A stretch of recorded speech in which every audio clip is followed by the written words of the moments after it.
When did you discover your partner was only dating you to get closer to your family member? I should have known something was off when Dylan started asking about my sister's schedule after only our third date.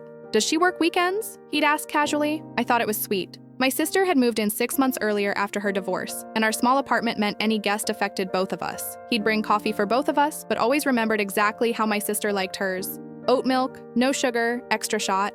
When I mentioned she had a rough day at work, he'd show up with her favorite Thai food. Not mine, hers. You're so thoughtful, I told him one evening as he handed my sister the pad thai she'd been craving.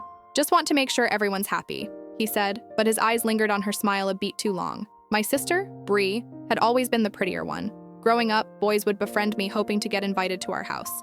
I'd learned to spot the pattern early. Dylan seemed different. He asked about my work, remembered my friends' names, planned dates around things I enjoyed. For 3 months, I felt genuinely seen. Then Bree started her new job downtown. Suddenly, Dylan was fascinated by advertising. He'd pepper her with questions about campaigns. He started suggesting we grab drinks near her office so she could join us. He's really into you, Bree told me, after he'd spent an hour discussing target demographics with her. I wanted to believe her, but something felt wrong. One evening, we were at my place when I got a splitting migraine, the kind that makes any light feel like needles.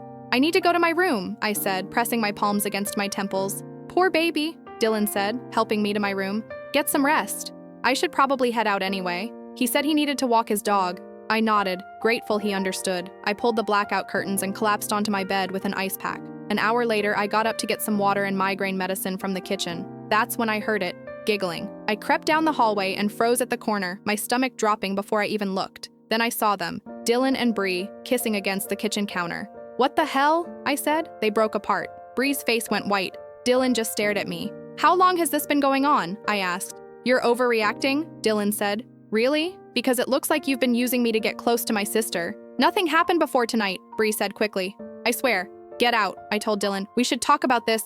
Get out! I screamed. He grabbed his jacket and left without another word. After he left, Bree and I stood in the kitchen in silence. How long? I finally asked. She looked miserable. Tonight was the first time anything happened, but he's been flirting with me for a few weeks. I thought he was just being friendly. And you didn't think to tell me? I didn't want to hurt you. I thought I could handle it. I stared at the floor. The worst part wasn't even the betrayal. It was how familiar it felt, how easily I'd fallen back into the pattern of being the stepping stone to someone more desirable. How stupid I'd been to think this time would be different. 2 weeks later, Dylan texted asking if we could work things out. I blocked him. Some people don't deserve an explanation, especially when the pattern is already too familiar.